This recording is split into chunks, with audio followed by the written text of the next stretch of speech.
ان کے کہنے کا مطلب یہ تھا کہ جب میں استغفار کر رہی تھی نا، تو میں بالکل مطلب میری ایکسپیکٹیشنز بہت زیادہ تھیں کہ میری جو ہے استغفار سے میری چیزیں چینج ہو جائیں گی، لیکن میں اتنی زیادہ جو ہے نا انٹینشن میری کچھ کلیئر نہیں تھی، کچھ مطلب بہت وہ کہتی ہیں کہ میں فزیکل ایفرٹ تو بہت زیادہ کر رہی تھی، لیکن اندر سے چینج نہیں آ رہا تھا۔ ایسا لگ رہا تھا کہ میں ایک کام کر رہی ہوں لگا بندہ، مطلب میں تسبیح پہ تسبیح کاؤنٹ کرتے جا رہی ہوں، گن گن کے پڑھتی جا رہی ہوں، میں بہت زیادہ پڑھنے پہ ایفرٹ کر رہی ہوں، لیکن اندر سے میرے اندر کوئی چینج نہیں آ رہا تھا۔ اور یہی بات میں آپ لوگوں کو کئی مرتبہ بتا چکی ہوں۔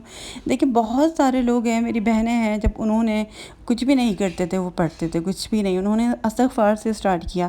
جب انہوں نے استغفار سے سٹارٹ کیا تو پھر ان کے اندر چینج آنا شروع ہو گیا۔ تو اور یہ چیز ضروری ہوتی ہے، اگر چینج اندر سے نہیں آ رہا تو پھر باہر سے کیسے چینج آئے گا، باہر سے آپ کی کنڈیشن کیسے بدلے گی؟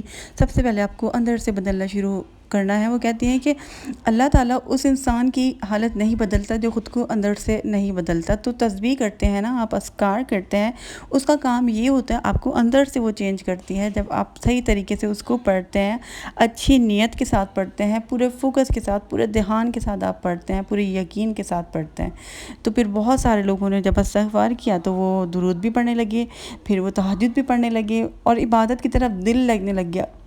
ان کو خود یقین نہیں آتا کہ وہ اب تہجد پڑھ لیتا ہے۔ بہت ساری میری بہنیں ایسی ہیں میرے ہی چینل پر جو نہیں پڑھتی تھیں، اور مجھ سے کہتی تھیں کہ ہمارا دل چاہتا ہے پڑھنے کا، ہم کیسے پڑھیں، ہم کیسے پڑھیں؟ میں کہتی تھی کہ آپ جو ہے نا بس اگر نہیں پڑھا جاتا تو استغفار کریں، لیکن کوشش کرنا ضروری ہوتی ہے۔ انسان کوشش کرتے کرتے کر لیتا ہے، تو نہیں ہوتی تو آپ ایفرٹ کر رہے ہیں نا، تو اللہ تعالیٰ آپ کی ایفرٹ کا بھی جو ہے نا آپ کو اجر دیتے ہیں۔ اللہ تعالیٰ بہت کرم کرنے والے اللہ کی ذات ہے۔ تو پھر ایسا ہوتا ہے کہ اندر سے جب چینج آتا ہے تو سمجھ لیں کہ آپ کی جو ہے تسبیح جو بھی آپ کر رہے ہیں، آپ کی دعا بھی قبول ہو رہی ہے، وہ بھی قبول ہو رہی ہے۔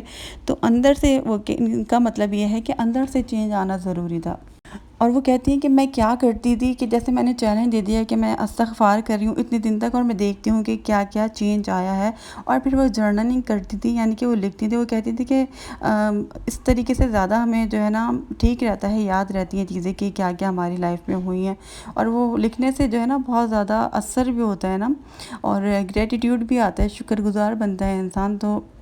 تو کہتی ہیں کہ میں آپ کو یہ بات بتانا چاہتی ہوں کہ اگر آپ چاہتے ہیں کہ استغفار سے آپ کو سالڈ رزلٹ حاصل ہوں تو آپ کو بہت دھیان کے ساتھ اچھی آپ کی انٹینشن ہونی چاہیے اس کے ساتھ، اس کو کرتے وقت، تو پھر آپ کو جو ہے نا اچھا رزلٹ اس کا حاصل ہوگا۔ جیسے اگر آپ اللہ سے معافی مانگ رہے ہیں نا، تو آپ کی انٹینشن بھی معافی مانگنے کی ہونی چاہیے، جینوئن ہونی چاہیے، کہ واقعی میں آپ کو پچھتاوا ہونا چاہیے۔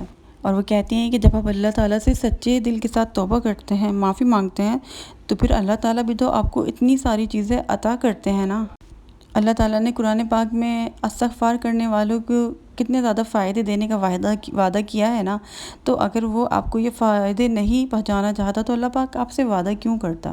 وہ کہتی ہیں کہ مجھے ایسا لگتا ہے کہ ہمیں یہ چیز ریئلائز کرنے کی ضرورت ہے، کبھی کبھی چیزیں جو ہے نا سالوں ڈیلے ہوتی رہتی ہیں، تو اس سے کیا ہوتا ہے کہ ہماری موٹیویشن اور ہماری جو طاقت ہے نا وہ ختم ہو جاتی ہے۔ تو پھر ہم کہتے ہیں کہ چلو ایک اور ٹرائی دیتے ہیں، یہ چیز کر کے دیکھ لیتے ہیں، یہ وظیفہ کر کے دیکھ لیتے ہیں، لیکن فائدہ نہیں ہوتا نا، فائدہ جب ہی نہیں ہوتا۔ دیکھیں جب بھی آپ کچھ بھی اللہ تعالیٰ کا ذکر کر رہے ہیں، کچھ بھی آپ پڑھ رہے ہیں، کوئی بھی وظیفہ کر رہے ہیں، ایک تو آپ کا پکا یقین ہونا چاہیے، آپ کا پورا دھیان ہونا چاہیے، آپ کی نیت بہت اچھی ہونی چاہیے۔ جب آپ استغفار کر رہے ہیں تو آپ کی انٹینشن بالکل واضح ہونی چاہیے کہ جب آپ یہ اسی لیے کہ آپ کے حالات چینج ہو نا، اپنے فائدے کے لیے آپ مانگ رہے ہیں نا اللہ تعالیٰ سے، بالکل آپ کو فائدہ حاصل ہوگا پھر، لیکن آپ کو سچے دل کے ساتھ توبہ کرنی ہے، ٹھیک ہے، اللہ تعالیٰ کی طرف پلٹنا بھی ہے، اپنی لائف میں چینجز بھی لانا ہے، وہ آہستہ آہستہ کر کے آ جائیں گے۔ ایک دم سے کوئی بھی انسان پرفیکٹ نہیں ہو پاتا۔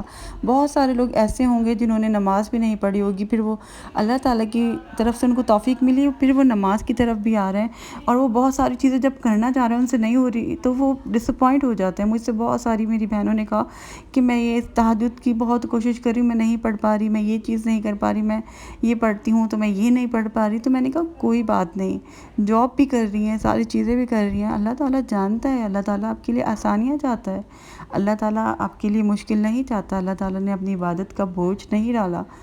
آپ کریں ریگولر عبادت کریں، تھوڑی کریں لیکن آپ نے کرنی اس کو ریگولر ہے۔ ریگولر عبادت کرنے کا جو فائدہ ہوگا نا، یا وہ کسی چیز کا نہیں ہوگا۔ جیسے آپ نے پوری ایک دن میں سورہ بقرہ پڑھ لی، پھر آپ سے دوسرے دن تو پڑھی نہیں جا رہی، پھر آپ تیسرے دن بھی نہیں پڑھی۔ دیکھیں ضروری نہیں ہے کہ اگر آپ پہلے دن پوری نہیں پڑھ پا رہے تو پھر آپ وہ جاتا ہے نا ایگزاسٹڈ، انسان تھک جاتا ہے، پھر نہیں پڑھا جاتا۔ آپ نئے بھی ہیں تو پھر آپ نے کرنا یہ ہے کہ تھوڑے سے شروع کریں۔ آپ نے ایک سپارہ پڑھ لیا، دوسرا، پھر تیسرے دن میں آپ نے ختم کر لی، ٹھیک ہے۔ آہستہ آہستہ آپ کو عادت ہوگی، پریکٹس ہو جائے گی، پھر آپ اتنی آسانی سے پڑھ لیں گے۔ تو انشاءاللہ اگلے ولاگ میں آپ سے ملاقات ہوگی۔ مجھے اجازت دیجیے گا، اللہ حافظ۔